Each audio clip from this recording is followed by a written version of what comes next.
Live everywhere. Daily Co's Radio on netrootsradio.com presents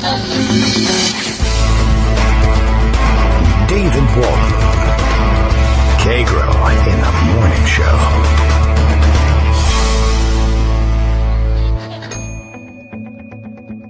Now, here's David Waldman. Hey, good morning, everybody. How you doing? Wednesday, November 16th, 2016. Time marches on. We are obligated to bring another show. Is probably the best way I can put it to you. It's still not that easy to start these things. Each day, of course, brings fresh outrage, possible catastrophe, etc. We owe you this much. We have got to keep an eye on it. And we'll do our best for you. Bill in Portland, Maine, ready as always to help us do it with a morning tweet. Daily Co's Radio is live now.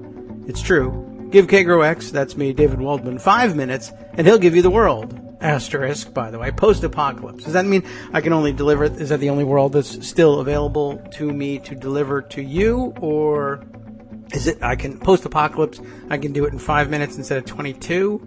I don't know. I can't do anything in 5 minutes, or 22 minutes for that matter. It takes me 2 hours to get through almost everything. That's the nature of the show. And as a result, we have backlogs of stories. I'm actually trying to comb through every day that I comb through Pocket. I scroll back a little bit further past the freshest stories and say, these things are still here.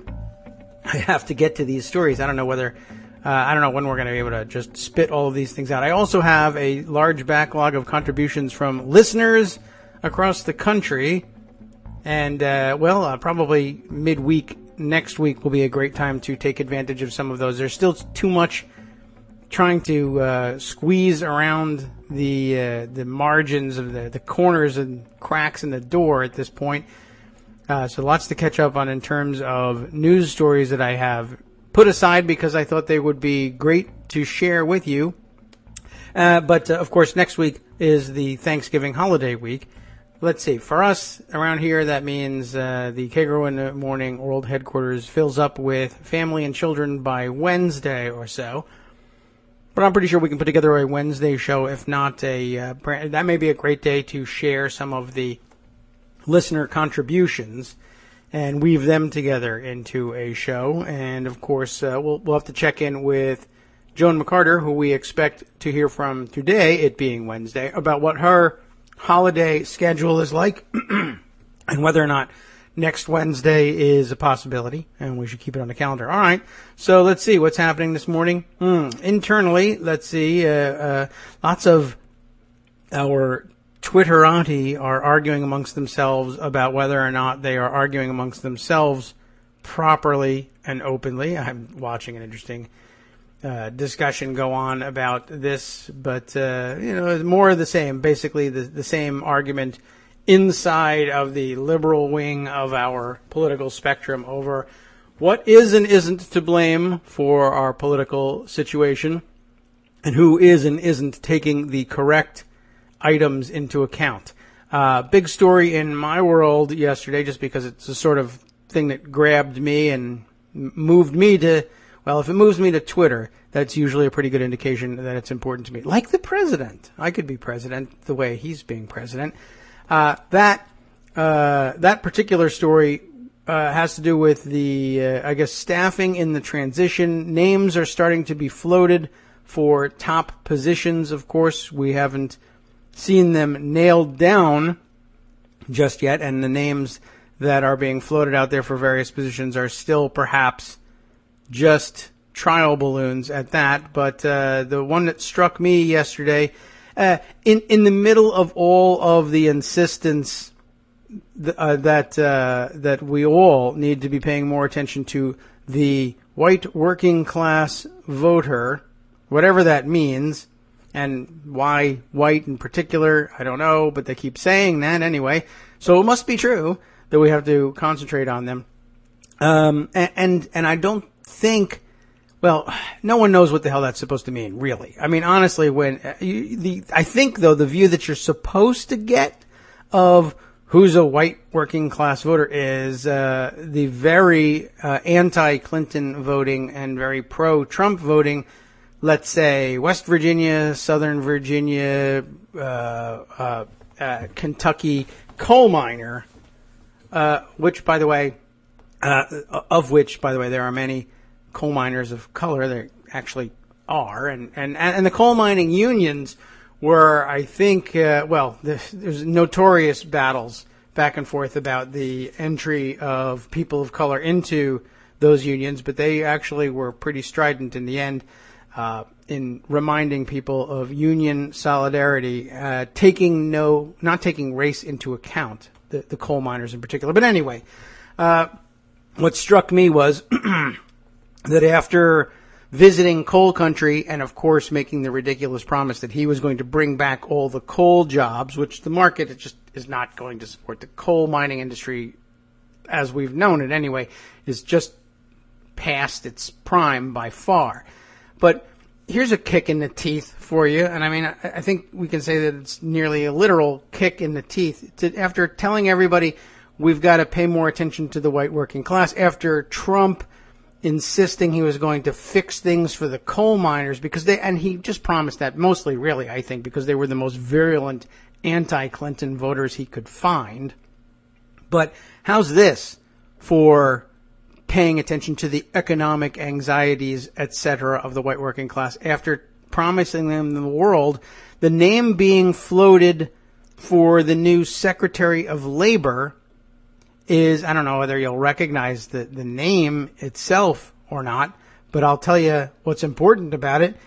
Basically, the ownership of the Sago mine, the biggest mining disaster of the last, I don't know, however many years, but it's not that far in the past. I mean, it was an enormous story of the day. At 12 miners in West Virginia killed in a cave-in and a collapse and trapped down there and stuck until they died. I mean, it's I think to turn back to the coal miners after making them that promise and then telling them, in my administration, the top jobs are going to go to the people who owned the mines where they had the biggest, most famous coal mining disasters that killed coal miners because they insisted that safety regulations are for commies and I don't care about any of that stuff. And it killed your friends, neighbors, colleagues, coworkers, moms, dads, no moms in that one. But, I mean, I can't fathom how you swallow something like that with all of the emotion that was wrapped up in the whole coal region. Had, with hearts in their hands over this mining disaster. And now the guy who basically said, I want more money in my pocket, so you guys have to live with, to hell with safety regulations. I don't care what happens. I'm directing the company to ignore these warnings. I don't care if anybody dies. Commerce Secretary Wilbur Ross Jr., Chairman and CEO of W.L. Ross and Company and owner through various intermediaries of that particular mine. And I don't know. I find that rather amazing. It was also amazing, I mean, just the other weird connections. As it happens, Wilbur Ross is apparently a fairly large donor to the Democratic Party, which probably just adds fuel to the fire of our internal debate over who should and should not have a seat at that particular table.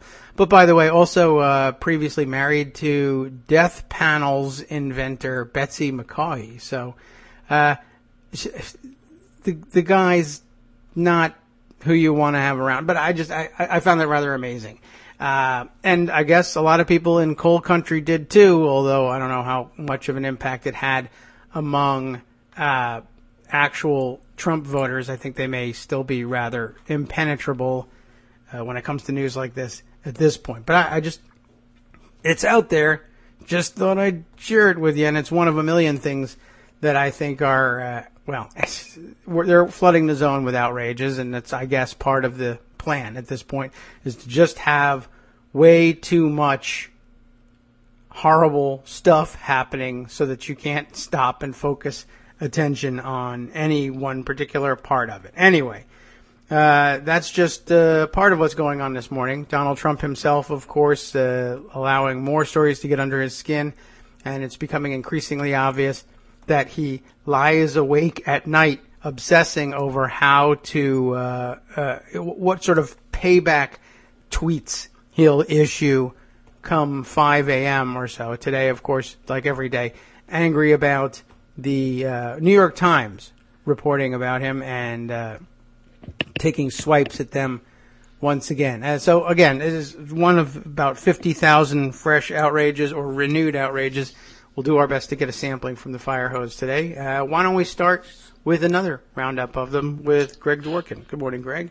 Hey, good morning. Why don't we start with another fire hose? Okay. Which one? I don't know. I have a fire you know hose what I full want of to fire talk hoses. about just because I want to make sure we get it talked about? All right. No. The 25th Amendment. That is one of the worst amendments ever. Okay. Sure. Let's do that. It's not a bad one. I think No, it was, as they go, it's ranked 25th, at least if you do it in order. It was the 25th most important one we got around to eventually. Probably among, I guess, outside of the Bill of Rights, certainly one of the least invoked. The Third Amendment, I think, the least invoked of the Bill of Rights. But the 25th Amendment, yeah, it's coming up. And it never has before. Yeah, that's right. And let's explain why. Yeah, okay. Why don't we do All right. that? So here's a quickie do from that part? Wikipedia. Okay. Section 1, Presidential Succession. Codified Success. the Tyler I precedent love regarding success. when a president is removed from office, dies, or resigns. In any of these situations, the vice president immediately becomes president. We saw that with Gerald Ford. Yes. We're all familiar with that particular, that basic rule of, the president's gone. Right. Vice president It comes next. happens, and I'm one of those non-scholars, non-lawyers that didn't really realize the rest. There's 3 other sections. What? And they get to be in increasing order interesting. Yes.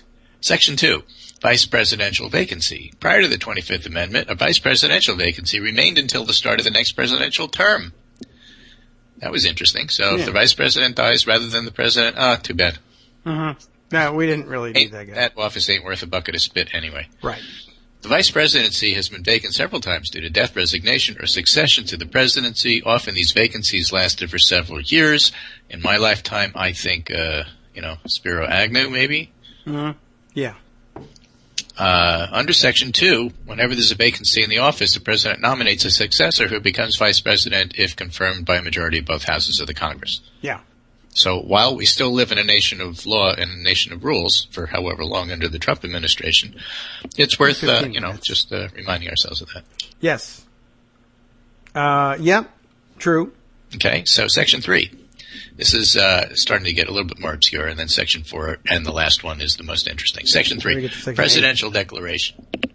Section 3 provides that when the President transmits a written declaration to the President pro tempore of the Senate, and the Speaker of the House of Representatives stating he's unable to discharge the powers and duties of the presidency, and until the President sends another written declaration to the aforementioned officers declaring himself able, the Vice President serves as acting President.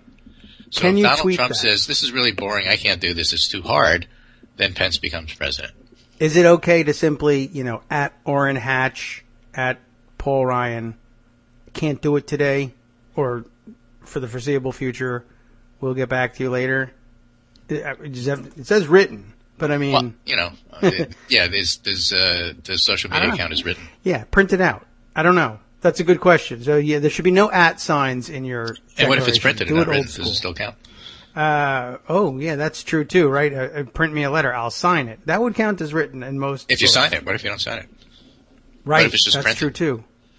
Right? What if it's an electronic signature? I don't Like, know. what if I do it, I just you work mean? here. I'm bringing these things to the process guy because Dear I'm just saying. Paul and Orrin, right. I Yeah. can't.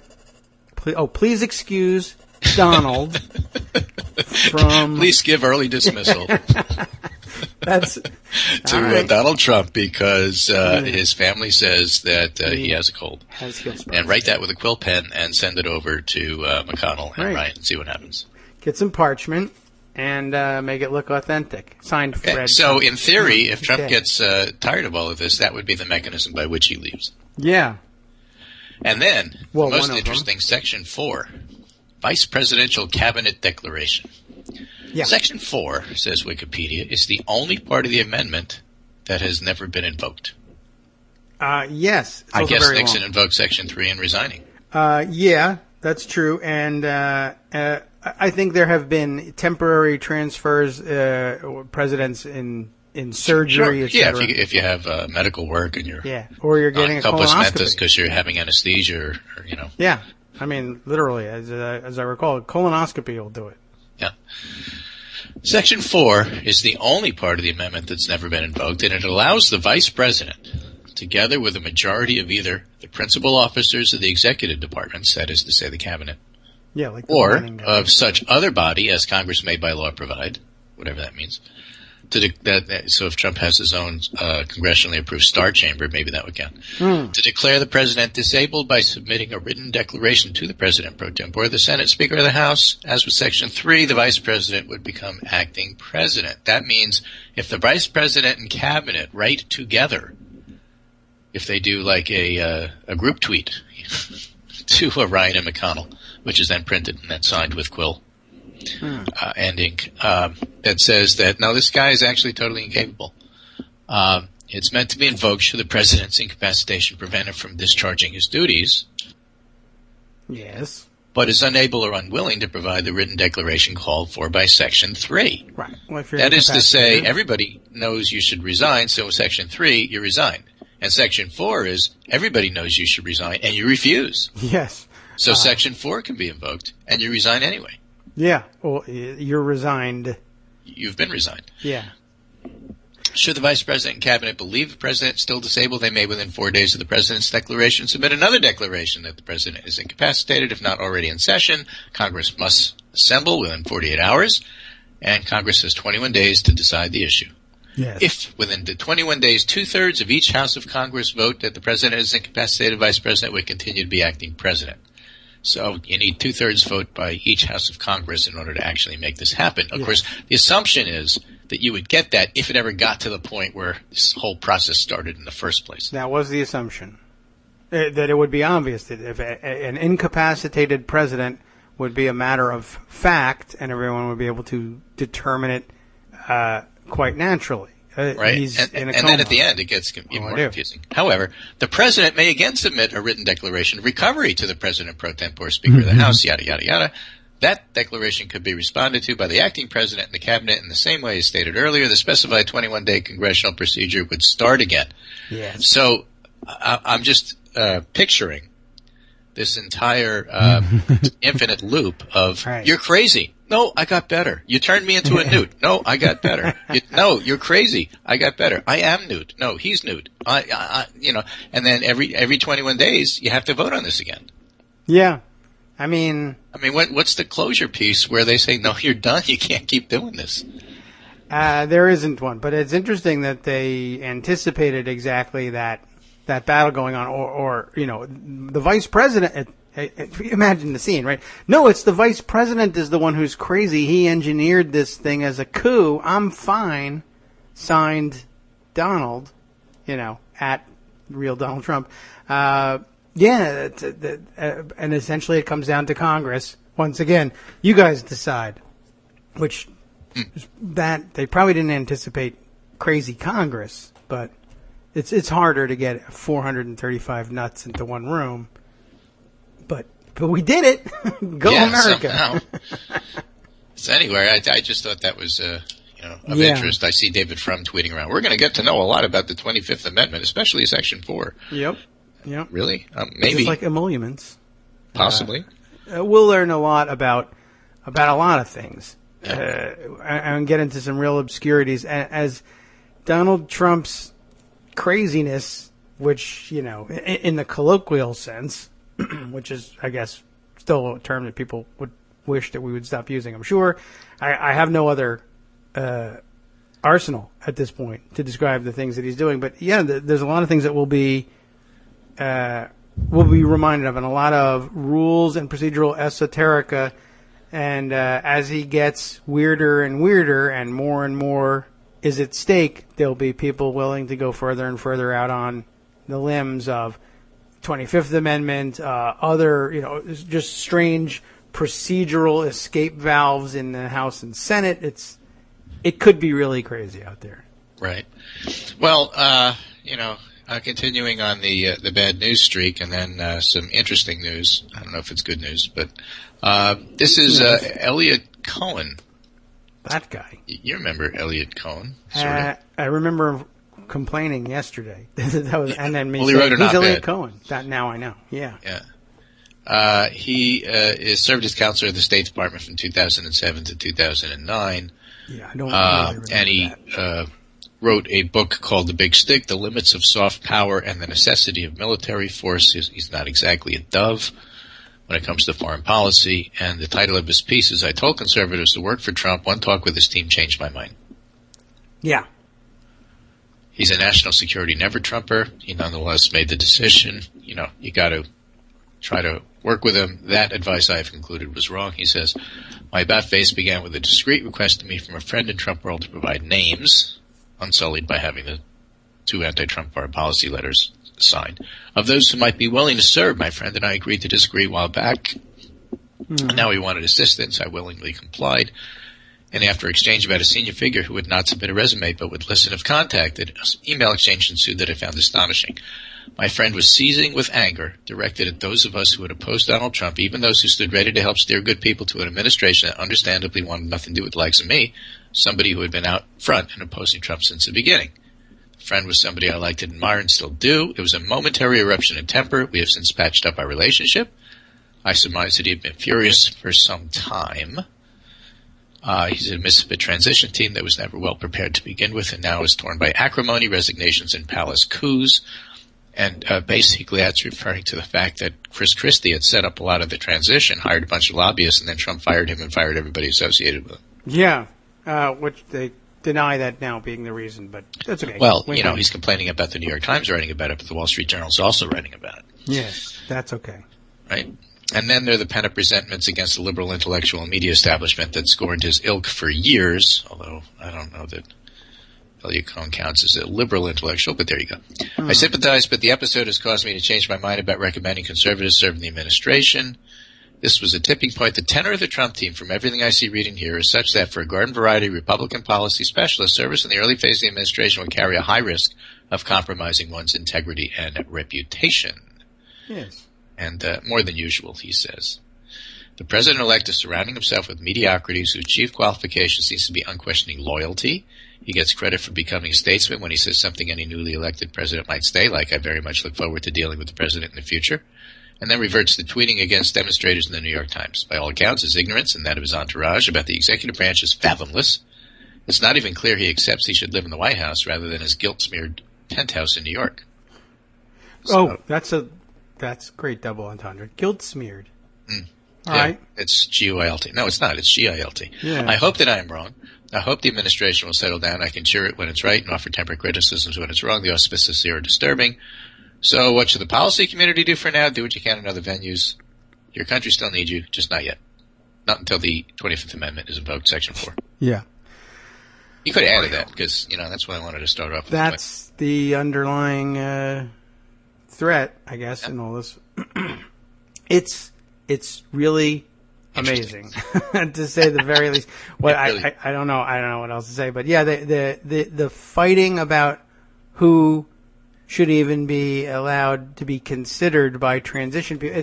It's going to be an amazing outcome, and they're totally flat-footed. Not just because they didn't think they were going to win, but because they don't at heart like to do very much work. And so I don't know that they really want to do this. It's people around him that want him to. Yeah, they want to be president, but they don't realize, none of them realized how much preparation and how much work there was to do. And I guess that's what really explains things like setting up a transition office well before Election Day. It's not so much a matter of the arrogance of assuming you're going to win as it is that there really isn't enough time to do this job adequately, especially if you're coming from well outside of the current government. to get it up and running in the 60 days between Election Day and Inauguration Day, and they're nowhere near it. I mean, they're in a huge hole for getting a government up and running, and probably the best.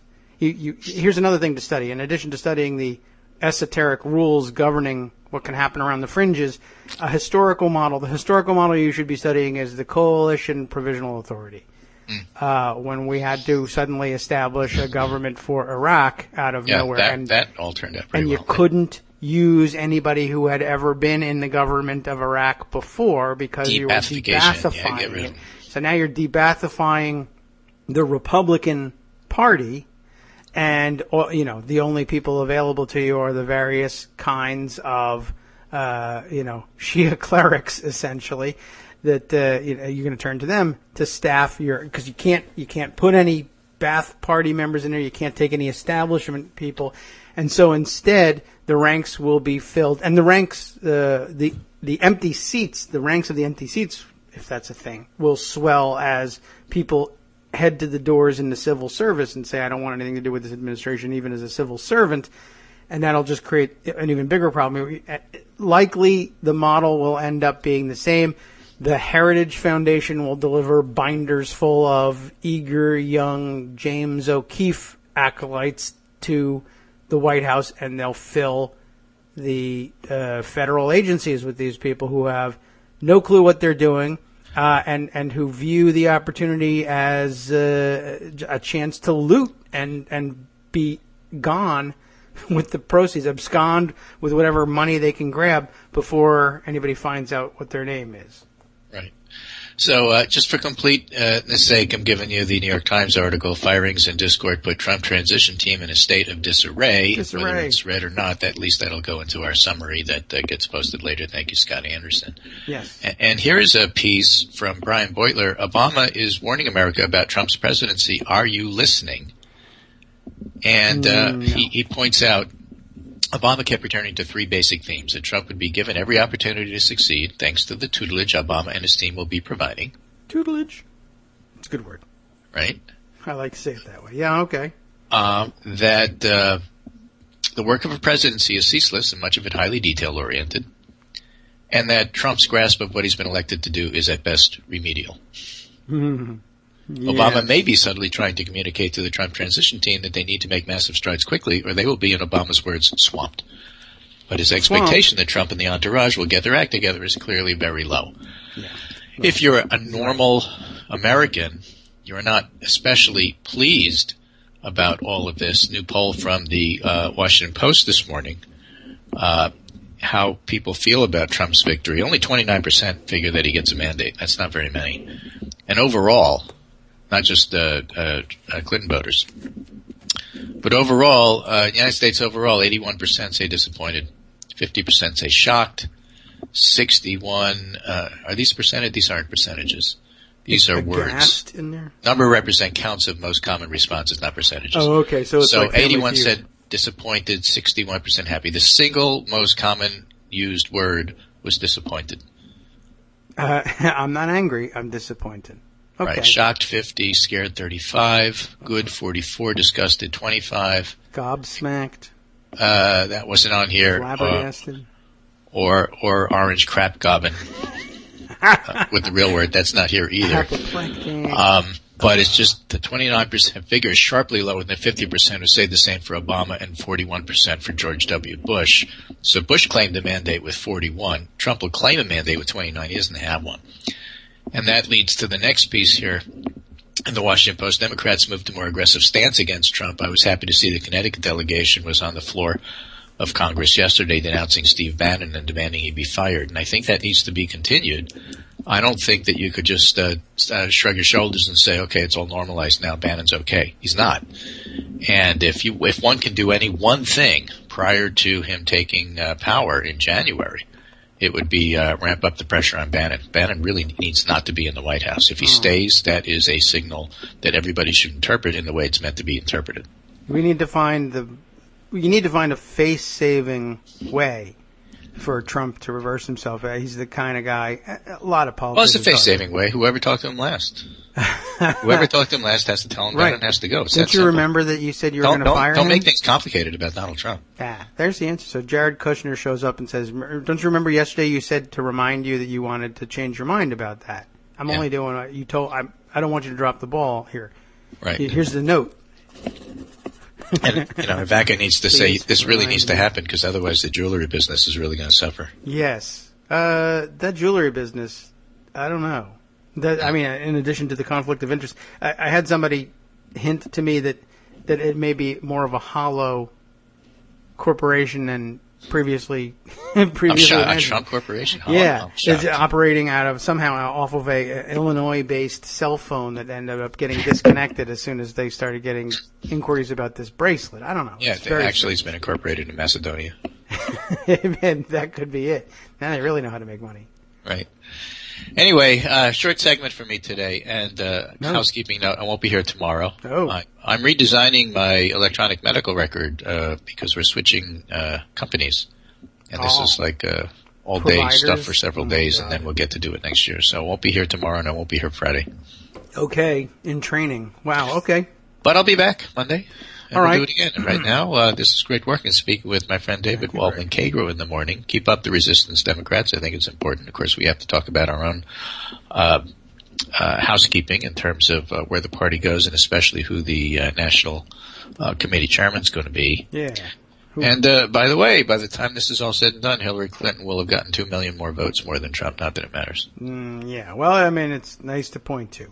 But Well, it's a tempering factoid in the face of, listen, when I told you everything about what you think about liberal politics was wrong, especially electoral politics, given that 170,000 people voted one way or the other, despite the fact that 2 million people more voted for her than Trump, when I tell you that Clinton is flawed and unpopular and a disaster and awful, it must be true because I said so.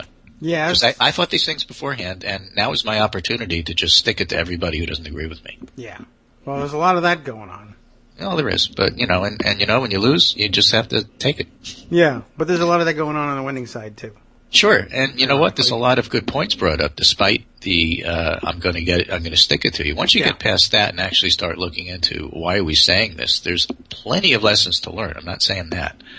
I'm simply saying that 170,000 votes in a few key states, one way or the other, and it's a completely different narrative. Never lose sight of that.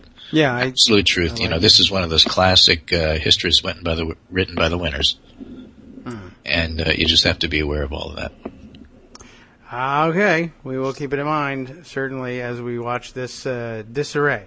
Okay. Thanks Take very care, much, and Suzanne. I'll talk to you Monday. Okay, and send any stories along that you think need to be in the mix. That I can do. Okay. They'll be there We're for you in the relying morning. on you. Okay, thanks a lot, Greg.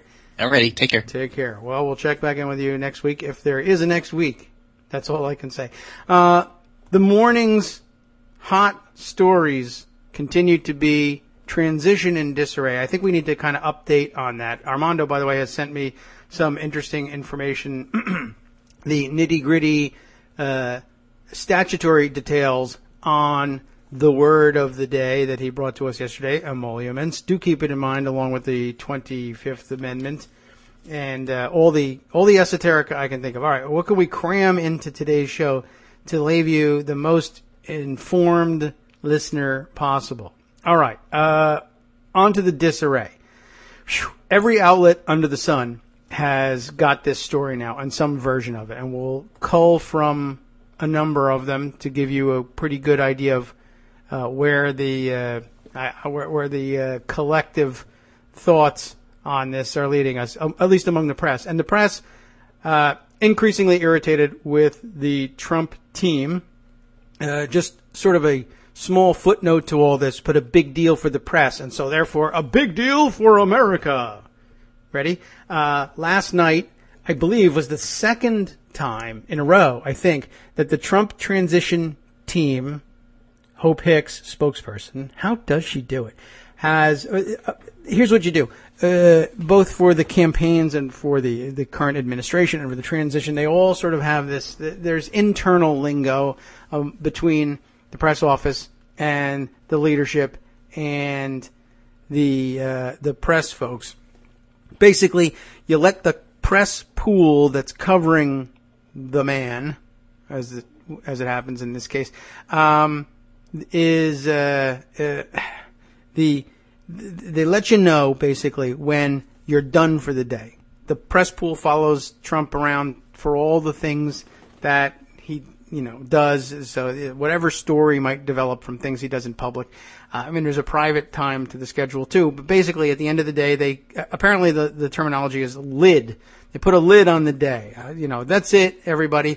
You can all go home. Nothing else newsworthy is going to happen. And it's certainly something you can cheat on if you wanted to, but the fact that we're talking about development of a certain level of trust between repeat players here, the press office and the press representatives, if you knowingly tell them several times in a row, that's it, we're putting a lid on it for today, everybody can go home, and then something happens that's newsworthy, and you attempted to evade detection for it by telling everybody to go home, knowing that you were going to be heading out to thus and such an event or make thus and such a thing happen, the press resents it terribly. And I guess this is like the second night in a row that they've done that. Now, whether or not what happened afterwards really meets anybody's definition of newsworthiness, I don't know. But the way the press is, and the way Donald Trump operates is he could drop what passes for news these days anyway, anywhere, at any time. So 2 days in a row they've said we're putting a lid on this, and the press has gone home and something has happened and they're pissed off. Last night it was just him going out to dinner, but for a president-elect that is of course a big deal. And he went out, he left Trump Tower. Apparently he's been inside of Trump Tower, locked up with his Russian mobsters, his kids, his Stewie Rah-Rah friends, who have all married the models he used to provide to them at the condominium shopping parties that I used to tell you about. Yeah, that's one of the reasons why I think it's so dangerous and toxic for him to spend so much time inside Trump Tower. Granted, they're all in their own apartments, and almost certainly not something that people probably ever did. It's not like Stewie Rah-Rah would go up and ring the bell. Hey, I want to hang out. And it's certainly not happening now. But it's just a weird, toxic atmosphere. We've been over that. But so he went out to dinner, which is a big deal for a president-elect to do. And the press wanted to cover it. And it seemed to the press like they had been thrown off the scent because in addition to then going out to dinner, Hope Hicks had to come out and say, I didn't know. Nobody told me he was going to dinner. I thought we were clear for the day. It's just an unfortunate oversight. And he goes to a restaurant, goes out to dinner, and the press finds out about it and follows, and they can't even get a glimpse of him because the press is positioned with a dumpster in between them and the window to the restaurant. It was all crazy. But it's just, I only bring it up because it's another brick in the wall, so to speak. Not his wall, but, Anyway, between him and the press. And they're just getting irritated, and that's great. To me, the more irritated and upset with Trump the press is, you know how these things work. The worse the press for him is going to be. Anyway, so on to more substantive issues. They are now all covering the story of the transition being in disarray. Let's take a look at those stories. I've got a couple of comments here I want to comb just sort of through. I have a series of comments from, although this may be about the Wilbur, what's the guy's name? I was reading a story, by the way, from The Nation about Wilbur Ross from W.L. Ross and Company, the owner of the Sago mine. Anyway, so some response to that. I think. I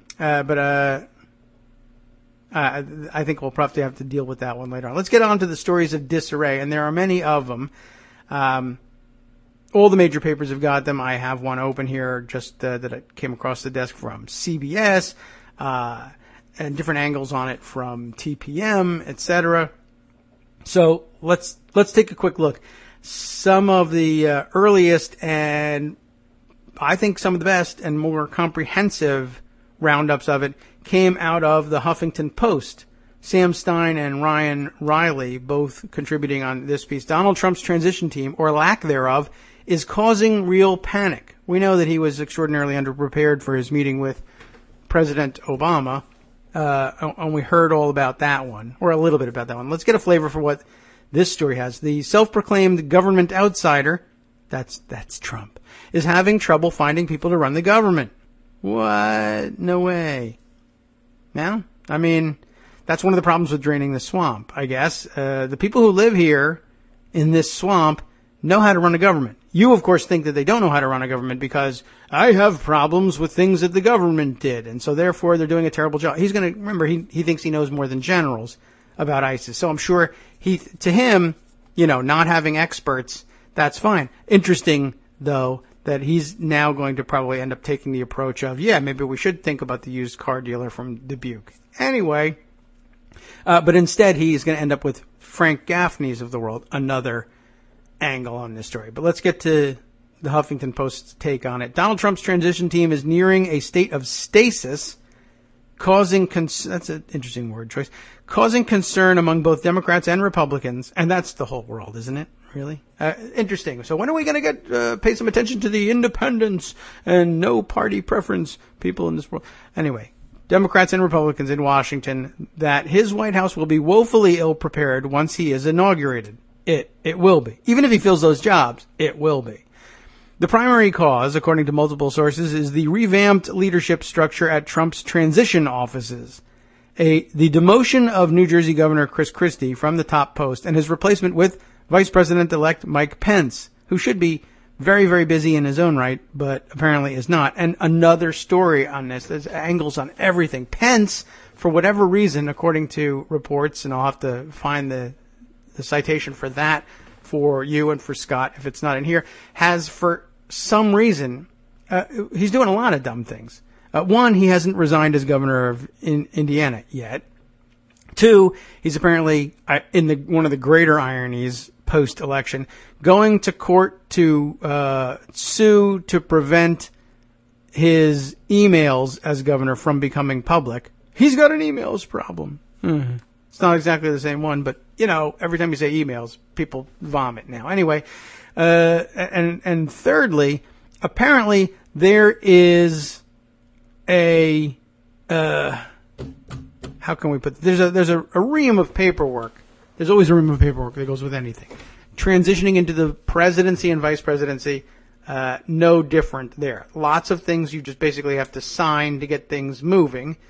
And a lot of them have to do with agreeing to the terms that national security demands of you about non-disclosure of certain state secrets, etc. And anyway, there's just a whole lot of administrative paperwork without which the actual transition, even if you know who you're going to be transitioning to, cannot take place. The government, the officials in the government now can't hand over the keys to people who either aren't there or haven't signed the requisite paperwork, which is supposed to, it is amazing how much we let ride on a signature these days, but that's all we've got. That's our old system.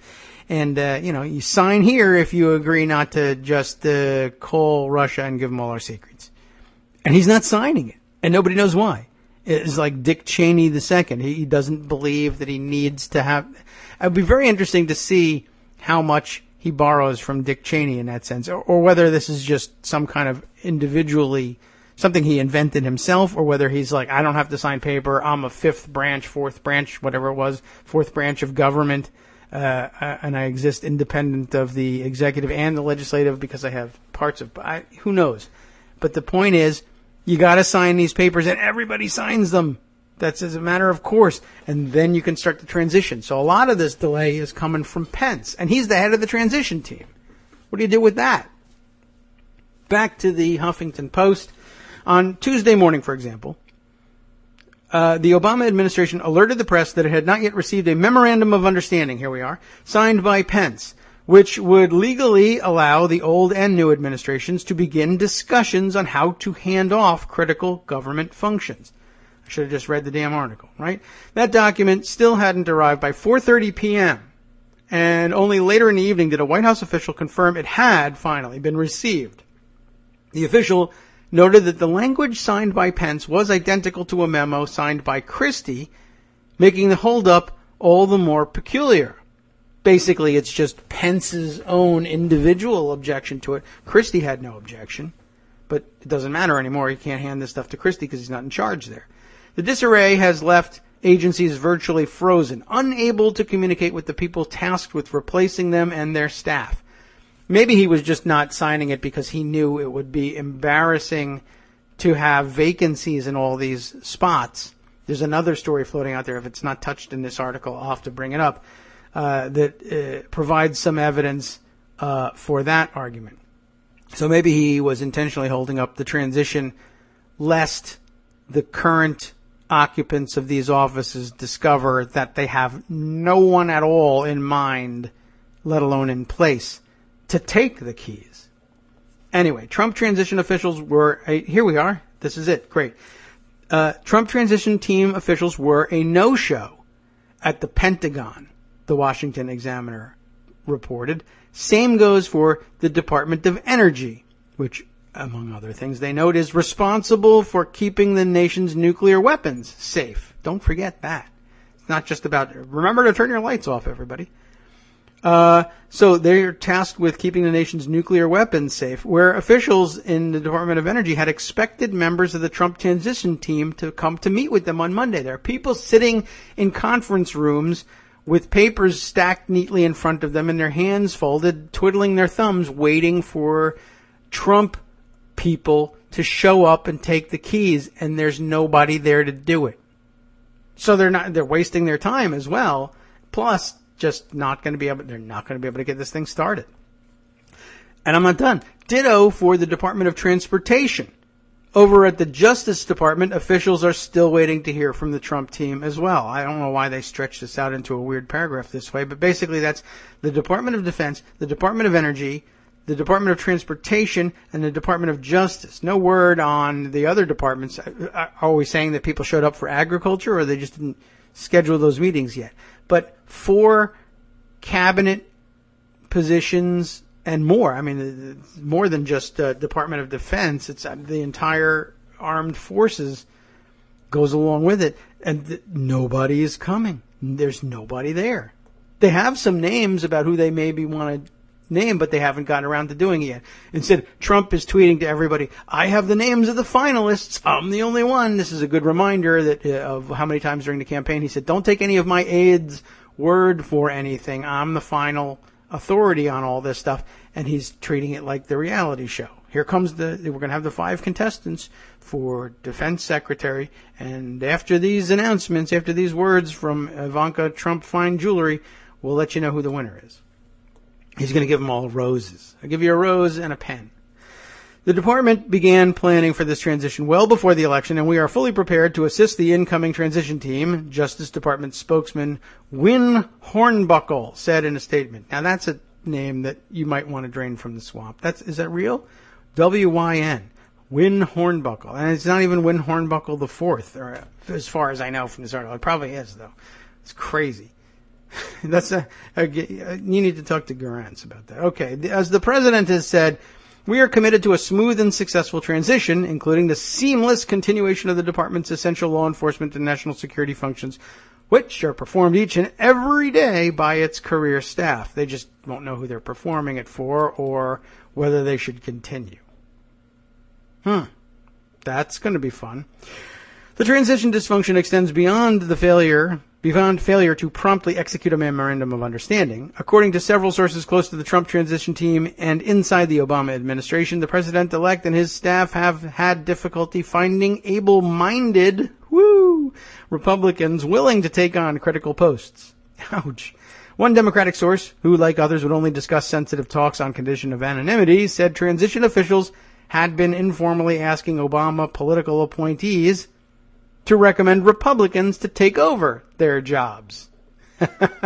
And I'm sure the list is full. Let's see, my good friend Ben Dover is probably available. I had some other ones that I tweeted last night, but they might not be radio appropriate. But yeah, plenty of Mickey Mouse, Ben Dover, and Amanda Hugginkiss suggestions to make. Good job, everybody. You know what? Why don't we give them? We should give them lists of the fake voters that Republican operatives were filling out the names of on voter registration forms, and then calling the cops on the people who collected the voter registration cards from them, saying some crazy people are signing up with fake names, and just trying to enroll some of them as secretary of, I don't know. What do you got? Okay. Other administration officials said conversations had not gotten to that point of desperation quite yet, but they acknowledged the pace of getting people in line for critical posts was moving painfully slowly. The problem is twofold. Trump and his staff are still not creatures of the establishment and are naturally skeptical of those who are. At the same time, many Republican lawyers and government officials who would have jumped at the opportunity to work in a GOP administration are balking at employment under Trump and his cabinet picks. According to one Trump insider, this is particularly true for potential national security and intelligence officials. One issue is Michael Flynn, said the insider. Flynn, vice chair of the Trump transition, is reportedly in line for a top national security post in the new administration. It's a major problem. No one wants to work for him or around him because of the time he was running the DIA, Defense Intelligence Agency. Elliot Cohen, who we mentioned earlier, a longtime neoconservative voice, tweeted a window into this disorder recounting his talks with transition officials. We heard about it before. But specifically this tweet reads, after exchange with Trump transition team, changed my recommendation. Stay away. They're angry, arrogant, screaming, you lost, will be ugly. The internal rivalries inside Trump's transition have not helped matters. The promotion of RNC Chair Reince Priebus as White House Chief of Staff was supposed to set the tone for the rest of the administration, but it came with Breitbart CEO Steve Bannon as chief strategist, a move that delighted the ardent anti-establishment wing of the party, but has given others pause because of his history peddling anti-Semitism and white nationalism. Whoops. Priebus, according to sources, is also skittish of the possibility of former Trump campaign manager Corey Lewandowski replacing him at the RNC, worried that he may undo a lot of the work from the past 6 years. No, don't worry too much about that. You didn't do any. Perhaps nothing illustrates the warring fiefdoms roiling the Trump transition effort better than the demotion of Christie. According to the Trump insider, the president-elect and his team soured on Christie after he, quote, abandoned Trump.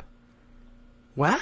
Refusing to do media appearances after a videotape of Trump bragging about sexual assault surfaced and skipping surrogate duties during the presidential debates. Is that right? When Christie's top aides were convicted in the Bridgegate scandal, Trump decided to cut him loose, that I remember, along with the officials he had brought along to help him with the transition. One of these officials, former Representative Mike Rogers of Michigan, left the transition team Monday morning. Heard all about that one. And the first round of rumors was, Jared Kushner, how do you like this story? Jared Kushner, Trump's son-in-law, Ivanka's husband, pushed, not only once Christie was cut loose, but he's pushed out anybody that was connected with Christie, even as remotely as, well, they don't really have any serious connections between them. It's just when Christie was anticipating being transition chief, he said, hey, I need somebody on national security or intelligence, somebody from the, so he took Mike Rogers from the intelligence committee and said, you handle this area, this particular area of the transition for me. And that was all it took. Christie hired you, so I hate you. Is that really a thing? We don't really know for sure. And was it in this piece here? I think Josh Marshall put a piece up on Talking Points memo that goes to this one. Let me just open it up and make sure this is the one I'm thinking of. Yes. So here's what floated early on under the title of "Here's How Bad It Is." Josh writes, here are 2 paragraphs from a piece just out from the Washington Post you really need to read right now. And that was 4:38 p.m. yesterday. Although he's still listing it as EDT. Josh, you need to change to EST. Thank you very much for keeping that straight. A little housekeeping detail for you. So you needed to read it then, but I'm reading it to you now, so I don't know whether it's helpful because it's already all been denied, right? Here are the 2 paragraphs from the Post. A former U.S. official with ties to the Trump team described the ousters of Rogers and others as a, quote, bloodletting of anybody that is associated in any way on the transition with Christie, and said that the departures were engineered by 2 Trump loyalists who have taken control of who will get national security posts in the new administration. One, retired Lieutenant General Michael Flynn, and the other, Trump's son-in-law, Jared Kushner, that well-known national security figure, right? Which is to say, he's never had any hand in it whatsoever. Rogers has no prior significant ties, though, to Christie, but had been recruited to join the Trump team as an advisor by the former New Jersey governor. The former New Jersey governor? Well, something happened that I don't know about? He's still New Jersey governor, isn't he? At least 3 other Christie associates were also pushed aside, former officials said. Apparently, this is where it gets juicy, in retaliation for Christie's role as a U.S. prosecutor sending Kushner's father to prison. Now, we knew that was the case, but maybe most of us did. Maybe you didn't. It wasn't really prominently discussed during the campaign, but it was out there. It may have been something you forgot because Kushner really wasn't the major figure that we all saw. Or his head popped up from time to time, increasingly towards the end. But I think a lot of people are sort of finding themselves surprised at how much power he wields in all of this, and it's really kind of disconcerting and worrying in a way. On the other hand, I guess I will say this, it's possible that it might be okay. I'm very hesitant to say anything is going to work out like a surprise bonus, Hey, everybody, Trump will revert to what used to be his old, moderate to liberal ways when he wasn't, so politically involved or running for president or threatening to. He used to be a relatively, he was a rich New York guy. So generally liberal because that's the atmosphere.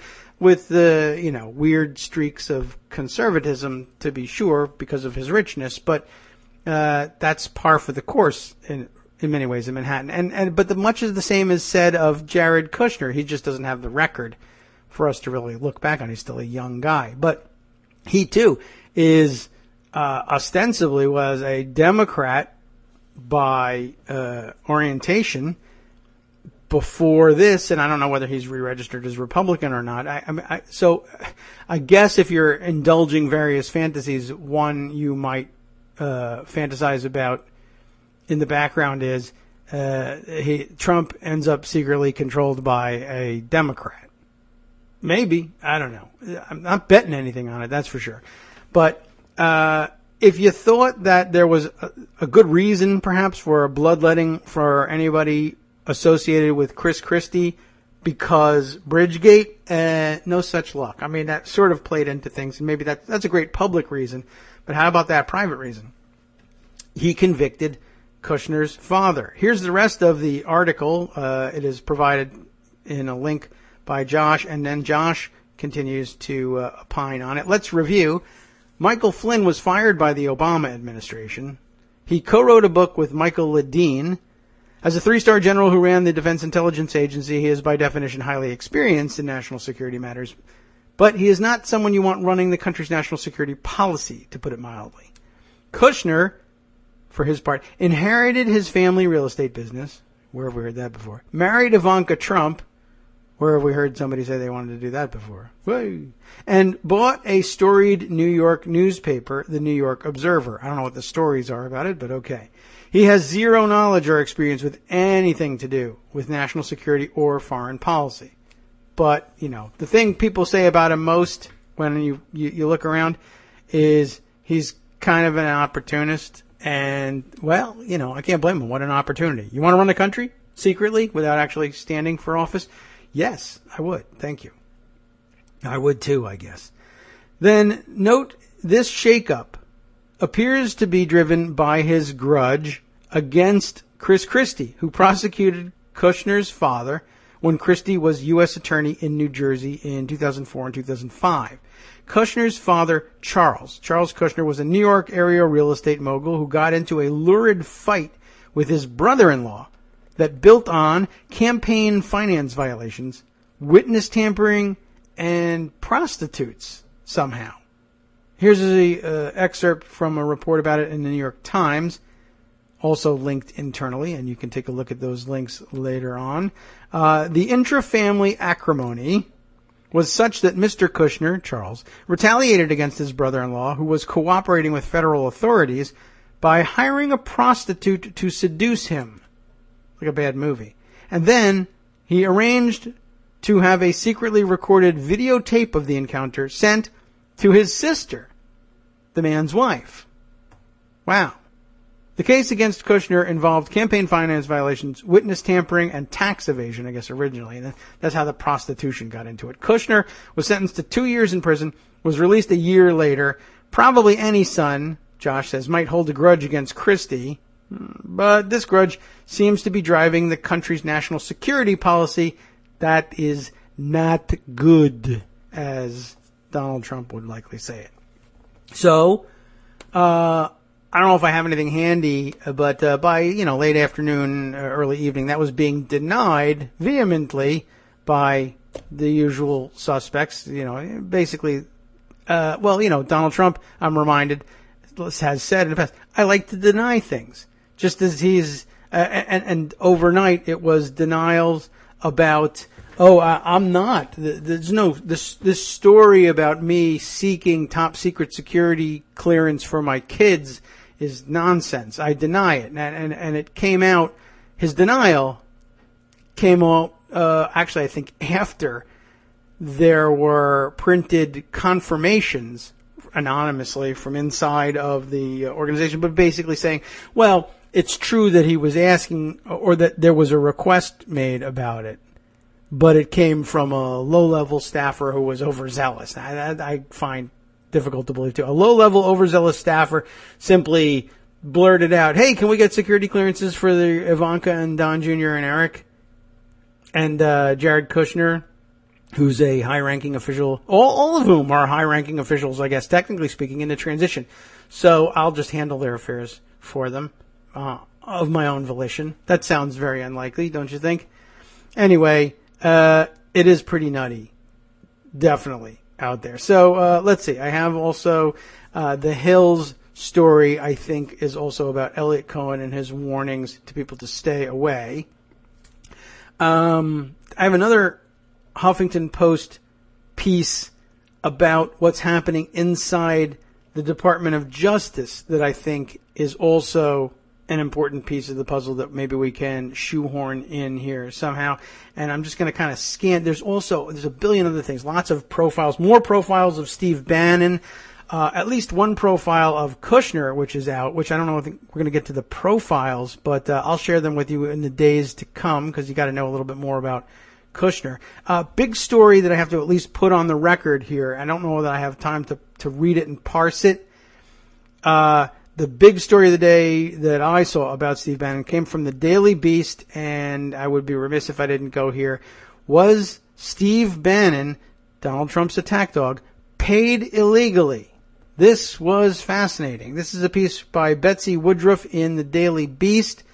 The Trump campaign CEO, Steve Bannon, may have received illegal payments from a Trump super PAC backed by deep-pocketed donors. By the way, of course, you'll recall that super PACs get to be super PACs by agreeing to forego any direct coordination with the campaigns. I think you would run afoul of that if you were spending your super PAC money paying the campaign manager. That's not going to pass the smell test if it was what's going on. Why in the world you would need to do this, I have no idea. What happened to Donald Trump's billions of dollars? He can't afford to pay a salary to his campaign manager. Okay, I understand he wants to cap his out-of-pocket expenses, even though he said, I'm putting $100 million into it. What did he ever do, by the way, with all that? I don't think he ever reached that threshold. I think he got stalled around $65 million, which is nothing to sneeze at, surely. But among that $65 million could maybe have been a salary for Steve Bannon. But I think they were trying to make a show at the time of, I'm doing this for purely, ideological reasons. I don't need remuneration. I'm going to waive all my salary. But of course, he being the gimmitarian that he is, he wanted to have money. Sure, he loves money. Just like anybody else, except perhaps more so, and in a disgusting, foul, evil way that should be condemned to the furthest depths of hell. But otherwise, he's just like you and me. A campaign watchdog group, it is said here, filed a complaint with federal election officials that alleges Stephen Bannon, recently named one of Donald Trump's top White House advisors, may have gotten paid illegally during Trump's campaign by pro-Trump billionaires. The biggest pro-Trump billionaire I can think of course, is Donald Trump. He's a billionaire. I can't believe that the guy is cheaping out on this, although maybe Steve told him at the time, I don't want to get paid by you. I don't want to cost you anything. That's what makes him, he's wingnut welfare queen here. He definitely wants to get paid, but he's engineering the job. And maybe that was why, what if that's how he came to be campaign manager? Trump probably had a couple of people to choose from. Why the alt-right guy? There's plenty of overlap. And of course, there's the sex cult thing, which helps. And the outsiderism thing, which probably helps too. But imagine that others are coming to you. I doubt very much that Kellyanne Conway was coming and saying, I'll do it for free. She made a straight up business proposition. More or less in the establishment of political consultancies. You hire me and it looks like you get your act together. Steve Bannon has no experience there, but what if Bannon comes to him and says, I'll do it for free. I bring a vast Breitbart army with me and the alt-right and the supporters and a vast online army of trolls. But the best news is you don't have to pay me. Maybe he already knew. Maybe he already had planned. I'm engineering it so that I get paid nonetheless, but paid from the outside. It doesn't cost the campaign any dollars. That's something no other manager can offer you. It won't cost you personally any dollars. That's something no other candidate can promise you. And so to Donald Trump, notorious cheapskate, despite it all, that sounded terrific. So there's really only two reasons, none of which are good for doing this. One would be to engineer this thing this way so that he has a leg up on the competition and can edge out anybody who had any actual experience at a campaign who might otherwise have been hired. But I imagine really, I don't think that Donald Trump really at the outset thought much of Breitbart or Bannon or what they were up to, and probably thought they were pretty much scumbags and annoying twerps. But free campaign management and access to all these online trolls to control, that does sound pretty good. And he may have edged out a more traditional campaign team that way, knowing all the while that he wasn't going to lose out. Anyway, so a new set of Federal Election Commission filings haven't yet been reported on, or a new set that hasn't yet been reported on, may give the group's case some additional heft. At issue are payments of nearly $200,000 that a super PAC called Make America Number One, not Make Number One on America, that's a different one, Make America Number One, a dumb knockoff name, made to a company tied to Bannon. And they wouldn't even just do it straight up, here's some money, Steve. They engineer it to hide it, but not very well. Records make things difficult that way. On August 17th, Bannon left his post as chairman of Breitbart News and became the Trump campaign's CEO. Available FEC filings show the campaign didn't pay Bannon a salary. Larry Noble, general counsel for the Campaign Legal Center, not the Trump campaign, but the Campaign Legal Center, said he believes the super PAC covertly paid Bannon for his campaign work through his movie-making company. By the way, when we get around to the Bannon profiles again, the shadiest nonsense background, this guy, with a movie-making company and investing in the production of Seinfeld, plus he's somehow also in Goldman Sachs, and P.S. he also lived in the biosphere. What? Okay. It actually reminds me of this story we read the other day about that fake foreign policy or Russia consultant that nobody had ever heard of, that has no credentials. All right. Anyway, neither the super PAC nor Bannon provided a response to Noble's comment. In an August 6th complaint to the FEC, which, again, here, I'll just remind you, who cares, right? Tell the FEC that in 2 years they'll get around to telling you, well, we're hopelessly deadlocked at 2-2 and can't decide whether or not to even fine the guy for this. This is not something you're going to end up going to jail for. Most flagrant violation of campaign finance law that I think, if this is true, you'll likely to see regarding super PACs and coordination. But they'll probably just come nothing of it. And that's probably part of the reason, the other bad reason why Bannon might agree to do something like this. I do think that, I don't know, maybe after the fact he thought that this was the case, or maybe it was part of the plan. I really do believe he said, you know what? I know this is outrageously illegal, and I want to do it, and I want to give the finger to the authorities and say, what are you going to do about it? I know you guys are toothless over at the FEC. It'll all be over and done with. I'll be de facto president, whispering into Trump's ear, and you'll be debating, oh, gee whiz, I don't know. And that's likely to be what we see. So in the October 6th complaint, the Campaign Legal Center argued that Robert and Rebecca Mercer, a father-daughter duo, another father-daughter duo, wow, look at that. No wonder they like the Trumps so much, who give generously to conservative causes and candidates, broke federal campaign laws by paying Bannon for his work so the campaign wouldn't have to shoulder the cost. What about all those millions they were taking in from regular old folks and stuff? Well, all that money was supposed to go to Trump's pockets by renting their office space from him and paying himself for using his own facilities for rallies, et cetera, et cetera. So all that dollars, they had to go to him. He needs to find his own money. But I really think that was part of the sales package. It won't even cost you any money, not even your campaign. Wow, how do you plan to do that? You're going to forego your salary? He may have said, yeah, and that's it. Or he may have said, well, I'll forego a salary from you, but I plan to take an illegal salary from these guys. I don't know whether that's something Trump would appreciate knowing or not. So, I don't know. When it comes to the trial, he'll say, no, I had no idea. Just in case you were wondering about that. Okay, so the allegation is that the Mercers broke federal campaign laws by paying him so that the campaign wouldn't have to. Robert Mercer is a reclusive billionaire hedge fund manager. Those killers, they're making out like bandits. I'm going to drain the swamp. They were paying his campaign manager, but he's going to drain that swamp. Anyway, his daughter also oversees much of his political giving.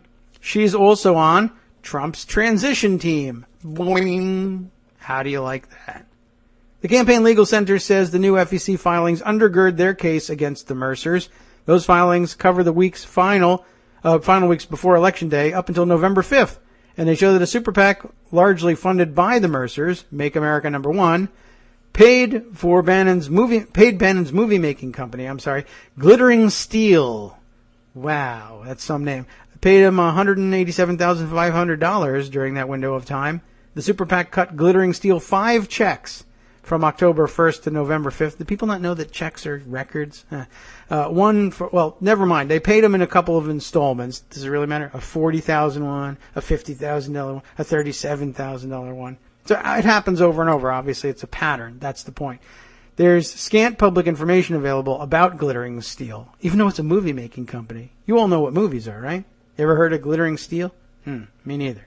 And the company doesn't have a website, as most famous movie-making companies don't. Sources familiar with the company told the Daily Beast this month that it's essentially a front for Bannon, and that Rebecca Mercer is also involved with it. What do you know? The company is listed as a producer of the film Clinton Cash. Now you start to talk about things I remember that. It was horrible and ridiculous.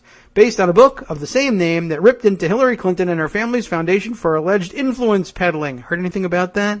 Has that been an issue in the campaign? This is where the Clinton Foundation isn't a real charity. They're stealing all the money. It's a corrupt organization to line the pockets of the Clintons story came from.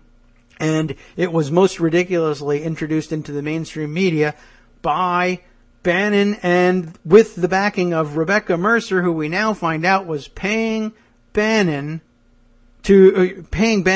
movie-making company, which wasn't making any movies because he was busy managing the campaign, paying him from out of a super PAC. A super PAC which can't coordinate with the campaign was actually paying not only for the campaign manager, but to propagate the campaign's main election theme, that Hillary Clinton was crooked Hillary and was on the take and stealing money from the charity, even though, of course, Donald Trump was busy himself stealing money from his own charity.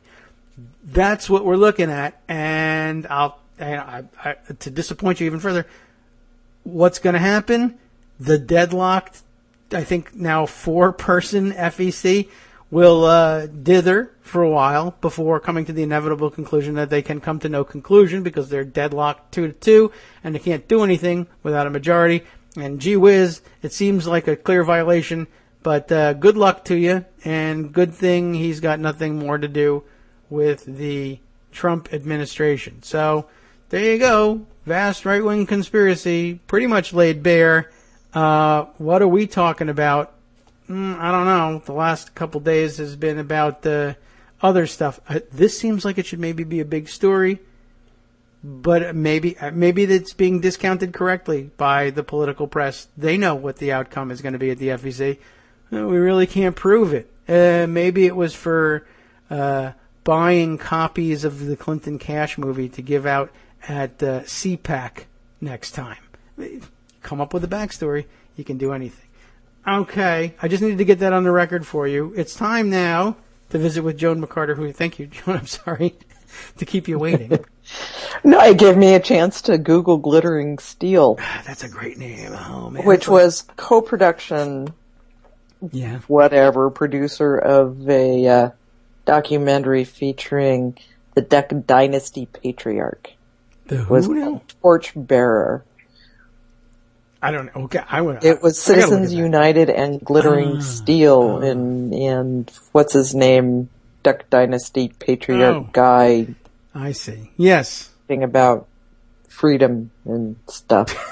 It was a great Apparently movie. at an Auschwitz. They went on location. Wow.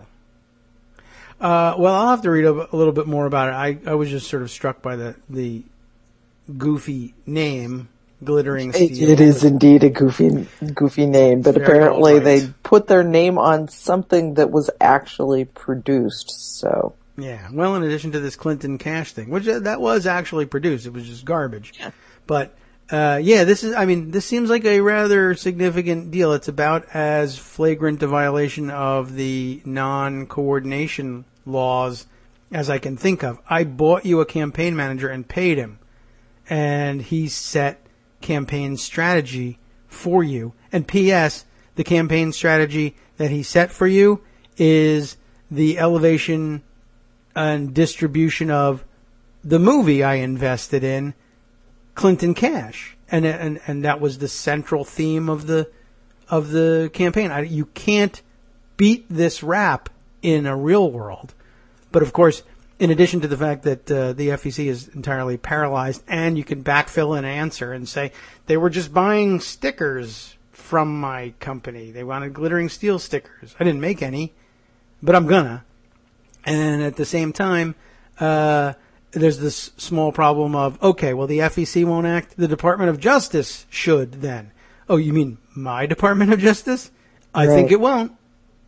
And one of the articles I didn't get to share, but it will be of interest to everybody, and to you too, in particular, Joan. I think you'll be a little bit worried about this one, but the Huffington Post's report of what is going on inside of the DOJ right now, and all the work, as they put it, that the Obama administration had to do to repair the scar tissue left behind in the voting rights section and the civil rights division after the George W. Bush administration left town, now all threatens to be undone entirely.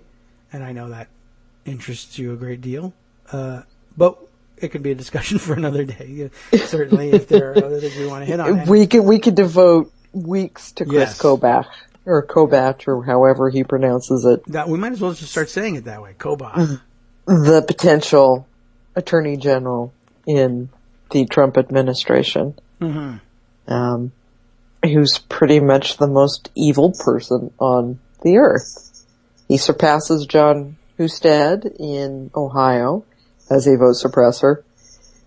I guess he's up there with Hans von Spakowski. I love these names. Yes. No, not, Germanic or weird or anything. Hey, nice people come from Germany. Lots of nice people come from Germany. Sure. Lots of nice people in Germany are totally freaking out that Donald Trump got elected in the United States. Drumpf, 'Cause, Kobach, they've Spakowski. seen this. Yeah. Is von Spakowski, I don't know, maybe that, who knows, maybe it's Dutch. That's Van, usually, but okay. Yeah. A ton of weirdos. It's a tragic story. The Department of Justice, it was so thoroughly politicized, which we found out at the end of the George W. Bush administration. But because we don't look backwards, we just did our best to fix it during the Obama administration. But, not that the president wasn't aware that it could all just be changed back by the next Republican president. We just didn't think there was going to be one. Which is kind of the argument we were making 8 years ago. It is exactly the argument we were making about the dangers of not looking back. Yeah. But I mean, my only counter to that now is to say, if you elect a Republican sufficiently crazy, it won't matter that you've looked back. Oh, you impeached that person, or you put that one in prison, or you made this or that illegal. I'm going to either do it anyway or undo it myself.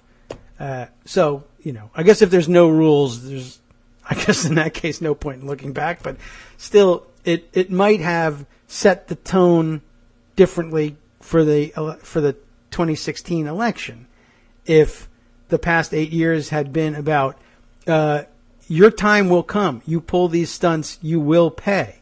Yeah. They may have been even more excited about taking their country back. Who knows? But there's also the possibility that they might have said, at least Donald Trump might have said, do I need to be, 75 years old and facing prison? I don't think so. I'm pretty comfortable where I am. Yeah.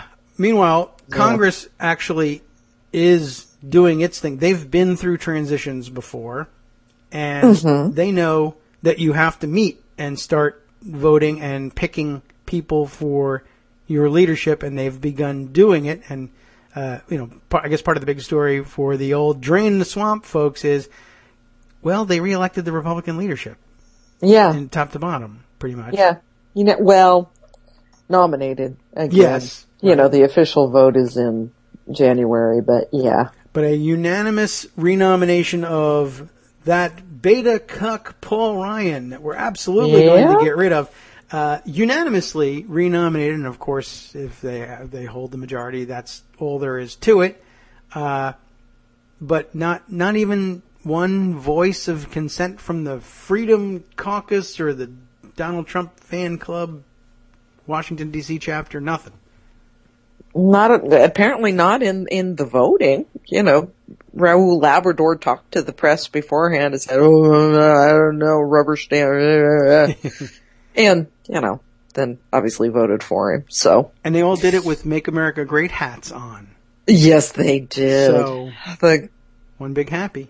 ridiculous thing about that's good for us is that we're certainly not going to have a problem tying them to Donald Trump in 2 years and again in 4 years. Yeah. I don't think nobody got pictures inside of everybody with the hats, and they may not have put the hats on. It's kind of a hairspray place. Yeah. But, and they all needed to go out and face the cameras, but they all got free Make America, maybe not free. Who knows? They probably charged them for it. I'm sure Trump figured out a way to make a buck off of it. Yeah. Well, he sold them in bulk to Kathy McMorris, McRogers, McBean, whatever. and she handed them out. So it's coming out of her pocket, maybe. Oh, out of her campaign account, I should guess. Yes. All right. But free hats. That people love free hats. They love free hats. Democratic leadership elections still pending, and my understanding is that a lot of requests to push the date back in order to give potential challengers, even to all the way up at the top, Nancy Pelosi, although nobody has yet declared. But there were requests by the Republicans. They, too, asked their leadership to delay elections. Paul Ryan said, no way in hell, and pushed it through as soon as possible. But I understand Pelosi will wait. Yeah, November 30th is what I saw. Yeah. Yeah, because machine and it's all rigged. And both parties are saying machine and it's all rigged, and Nancy Pelosi says basically, well, sure, whatever. You want time to organize against me and just I'm stand for election? I'm agnostic about continuing on as your leader was the tweet I saw yesterday. I'm pretty sure. Yeah. Okay, fair enough. Yeah, the advantage of keeping Nancy Pelosi is that Donald Trump does not like women. Yes. And women are particularly good at pushing Trump's buttons. Yeah. So, if, for the meantime, I say keep Nancy Pelosi in there, driving him nuts if she can. Yes, I would tend to agree. I mean, and also not a bad idea to have an experienced hand, certainly, and somebody who has been at the table when Republican leaders have had to come calling, looking for Democratic allies to pass bills over the objections of the Freedom Caucus. It's not that there aren't others who have that experience. Certainly, Steny Hoyer, if he, were the successor, could step into that role. Maybe with a little too much relish, though. But I see no downside to it. There are certainly people who might think, okay, well, we really need to have a change in the leadership. But I really, even among people who have insisted that that's the case, they have tended to focus more on the DNC than Nancy Pelosi. I think they get along to some extent, at the very least. And it's very difficult to find... it's a small slice of the population, I think, who say, Nancy Pelosi isn't progressive enough or is a false friend to progressives somehow. That's difficult ground to defend. I mean, there's legit arguments to be made. I guess if you're, or at least in isolation, there are a couple of incidents that you could certainly bring up. But there's no such thing as a dream politician anywhere, so it's to be expected. Still, I've heard nobody say, even the expected successors, step up and say, yeah, I'd like to use this time between now and November 30th to explore candidacy for myself. No. She's an imposing figure. Yeah. And I think a good guiding force for folks and was going to be a tumultuous couple of years. Yeah, at this point, a rock, really, times 5, this is just going to be, when you look at what he's calling his finalists for cabinet positions, yes. And yes, Donald Trump is calling them finalists. Right. It's nightmare top to bottom.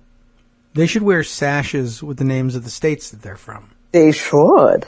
I think that would be a great way to do the visual. Or the current positions they hold. Yeah.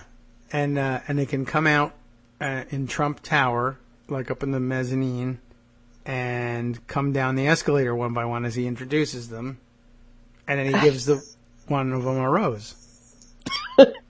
and there you're the Secretary of Agriculture. The least terrifying I've seen thus far is Bob Corker at State. As of this morning, he says he's still in the mix. State. That's better than what they've been saying. Good Lord, he is so dumb. He is dumb as a post. But he's not State. Terrifying. No. Is he a chair of the relevant Senate Foreign committee? Relations? Is that it? Okay. I've lost track of who's cheering what these days, but all right. I mean, meanwhile, in the Senate, yeah. Lindsey Graham and John McCain are very upset about Russia's interference in the election. Do they not like Russia? They don't like Russia. That is weird. Bob Corker's like, Right.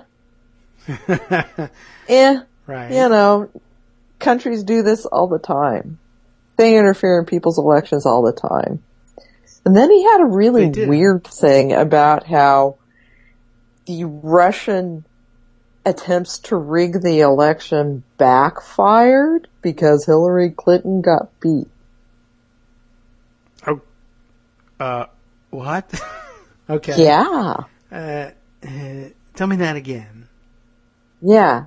Corker says Russia's interference backfired because Donald Trump won.